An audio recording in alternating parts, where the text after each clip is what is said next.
आज 2 घास जरा जास्तच पोटामध्ये गेले. खरं तर फ्रीज उघडल्यानंतर माझ्या लक्षात आलं, की आपण काल भाज्याच आणायला विसरलो आणि आता आठवडाभराची पंचाईत होऊन बसणार आहे. पण हरकत नाही, आत्ताच्या दुपारच्या जेवणाचं करायचं तरी काय? हा तर खूप मोठा प्रश्न होता. मग काय आपलं महाराष्ट्रीयन पिठलं कधी कामाला येणार अशाच तर वेळेस धावत येतं. म्हणूनच आज ठरवलं पिठलं बनवूयात. मग पिठल्यामध्ये नेहमीची तीच-तीच पद्धत सुद्धा नको वाटते. म्हणूनच आज मस्त ताकातलं पिठलं मी बनवणार आहे किंवा तुम्ही याला दह्यातलं पिठलं सुद्धा म्हणू शकता. इतकं खमंग झालंय म्हणून तुम्हाला सांगू. दुपारच्या वेळेला पिठलं भाकरी किंवा संध्याकाळच्या वेळेला तर अगदी पटकन तयार होतं. म्हणजे नुसता भात आणि पिठलं सुद्धा कमाल लागते. मनसोक्त मन तृप्त भरेपर्यंत आपण खाऊ शकतो. इतका छान होतो आणि मुळात खूप वेळ सुद्धा लागत नाही. म्हणूनच पटकन रेसिपीला सुरुवात करूयात. मस्त चकाकीदार असं हे पिठलं तयार होतं. छान तो रंग येतो आणि मुळातच खातच राहावंसं वाटतं. बरं गुठळ्या होण्याचे तर अजिबातच चान्सेस राहत नाहीत. म्हणूनच दिलेली संपूर्ण रेसिपी जशीच्या तशी फॉलो करा म्हणजे तुमच्या नक्कीच लक्षात येईल. तर सगळ्यात आधी मी इथं काय केलं, अर्धी वाटी दही घेतलं. ताक असतंच घरात असं नाही. या दह्याचंच आपण ताक बनवून घेऊयात. तर इथे मी काय केलं, अर्धी वाटी भरून दही घेतलेलं आहे आणि 1 वाटी भरून त्यामध्ये पाणी घातलं आणि छान असं आपलं ताक इथे तयार झालेलं आहे. पाण्याची क्वांटिटी आपण पुढे जाऊन वाढवणारच आहोत. आता त्याच वाटीच्या अंदाजानुसार बरोबर अर्धी वाटी भरून इथं मी बेसन घेतलेलं आहे आणि आता यामध्ये पुन्हा आपण पाणी घालणार आहोत. तर इथे बरोबर 1 वाटी भरून पाणी घातलं आणि पुन्हा अर्धी वाटी असं आत्तापर्यंत आपण 2.5 वाटी भरून पाणी इथे घेतलेलं आहे.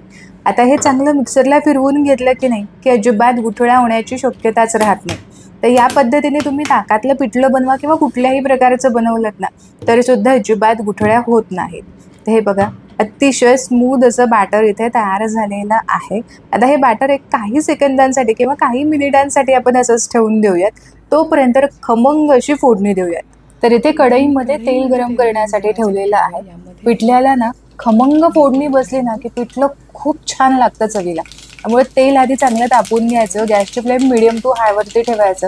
अर्धा चमचा मोहरी, अर्धा चमचा जिरं घालायचं आणि यानंतर पाव चमचा भरून हिंग घालायचं. अशी छान चरचरीत फोडणी बसली की यामध्ये आपल्याला गावरान लसणाच्या पाकळ्या 10 ते 12 घेतलेल्या आहेत आणि आपल्या तिखटाच्या अंदाजानुसार इथे हिरवी मिरची घेतलेली आहे. छान याचा ठेचा तयार करून घ्यायचा आणि हा तयार केलेला ठेचाच आपल्याला या खमंग फोडणीमध्ये घालायचा. आता मिरचीचा आणि लसणाचा कच्चेपणा जाईपर्यंत आपल्याला 1 मिनिट भरासाठी छान परतून घ्यायचं. आता छान परतून झाल्यानंतर यामध्ये आपल्याला कांदा घालायचा आहे. मध्यम आकाराचा कांदा छान बारीक चिरून घेतला. आता हा थोडासा ट्रान्सपरंट होईपर्यंत परतून घ्यायचा. लक्षात घ्या कांदा अजिबात कच्चा राहायला नको. अजिबात असा कचकच पिठल्यामध्ये लागायला नको. हवं असेल तर साईडला तुम्ही पिठल्यासोबत ना कच्चा कांदा घेऊ शकता. पण पिठल्यामधला कांदा मात्र घातलेला फोडणीमधला कांदा हा मात्र कच्चा राहायला नको. म्हणूनच छान ट्रान्सपरंट होईपर्यंत तरी देखील रंग चेंज न होता आपल्याला हा परतून घ्यायचा. कढीपत्त्याची पानं घालून चांगला असा कांदा ट्रान्सपरंट होईपर्यंत मी परतून घेतला. रंग छानपैकी असा ट्रान्सपरंट दिसतोय तरी देखील हा कांदा अजिबात करपला नाही. आता यामध्येच आपल्याला हळद घालायची.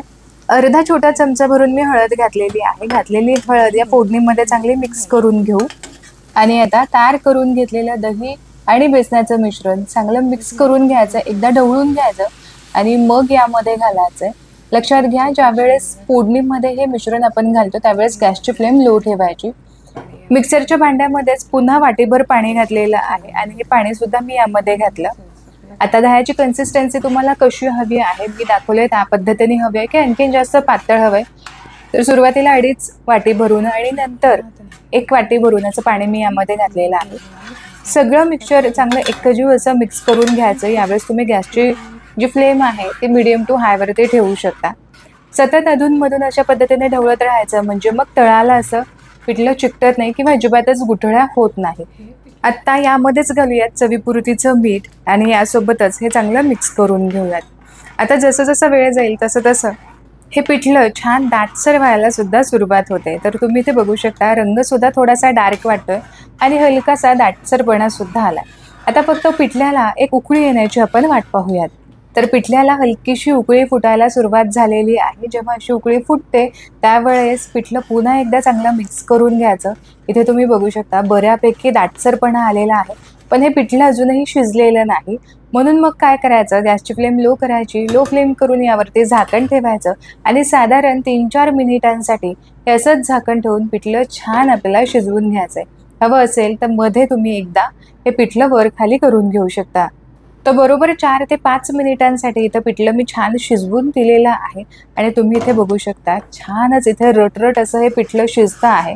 गॅसची फ्लेम इथं मी बंद केली आहे. पिठलं बऱ्यापैकी दाटसर झालंय.